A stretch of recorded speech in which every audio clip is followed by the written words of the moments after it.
Super Rugby Fantasy is getting underway this Friday, folks. This has kind of snuck up on me. I didn't realize this was launching quite this soon.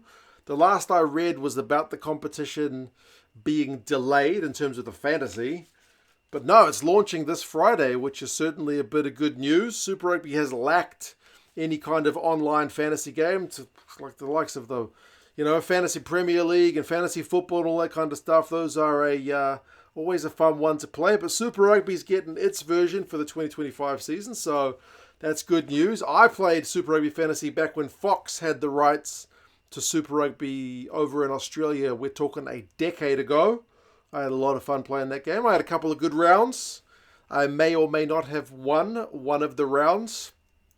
Didn't get any prizes though, because you had to be Australian to win the prizes from Fox Sports. But hey, Super Rugby Fantasy for 2025. I've had a look through some of the information which is available online.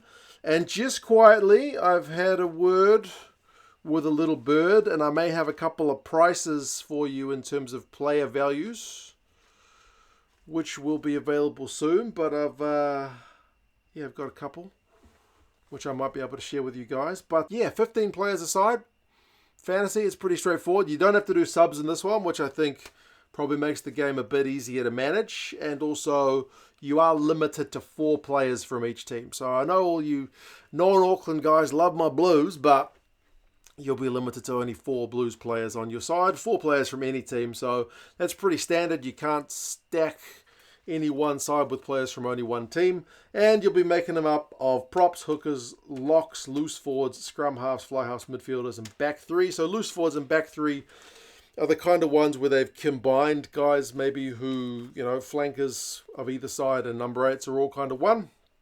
Likewise, fullbacks and left wingers, right wingers are all kind of one. A lot of those guys play multiple positions in those, so it kind of does make sense. You can pick 2 outside centers, 2 inside centers.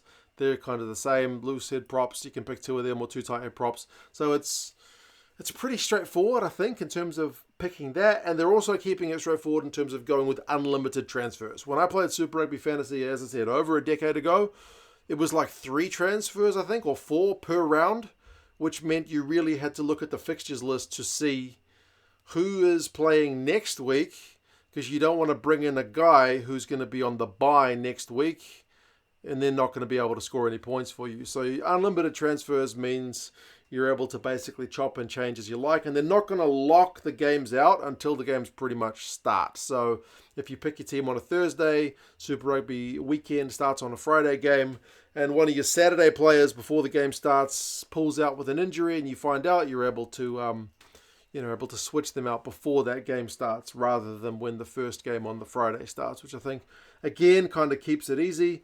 You don't want it to be kind of a stressful task to make sure you pick your entire team by a really hard deadline. So there is that little bit of flexibility. You are going to have a limited budget of $100 million, which is a nice chunk of change to be spending.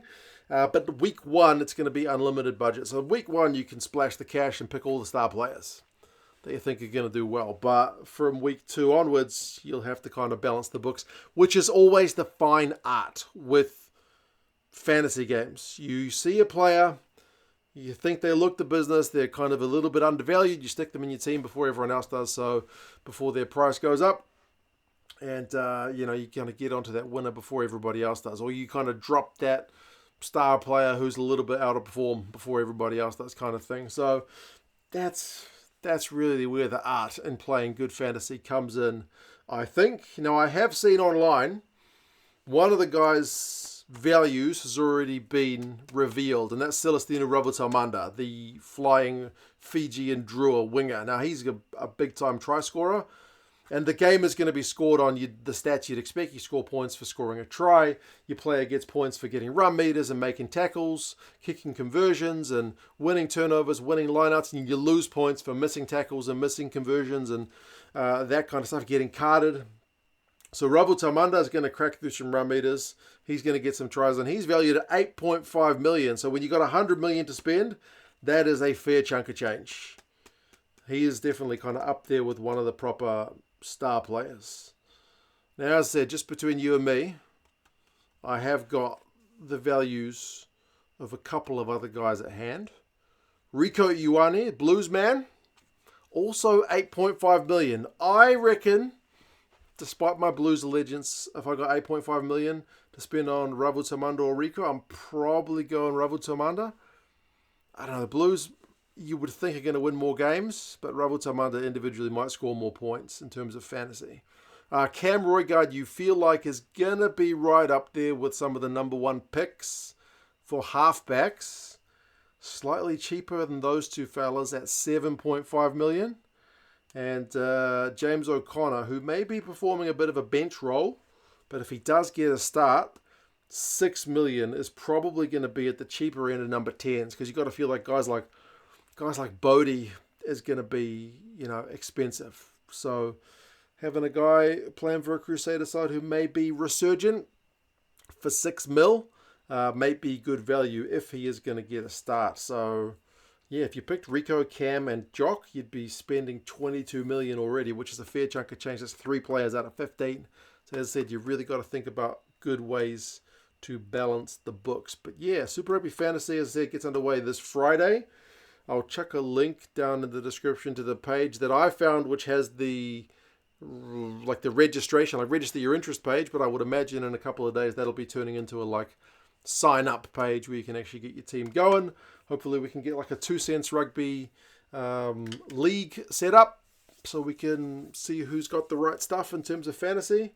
It's been ages since I've played any fantasy sports, so I am keen to see how this one goes. Looking forward to it. Looking forward to the season. You guys let us know your thoughts. Who else do you reckon is going to be good value?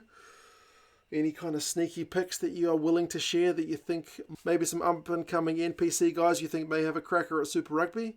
But yeah, you guys let us know your thoughts, and I'll talk to you guys again soon. See you later.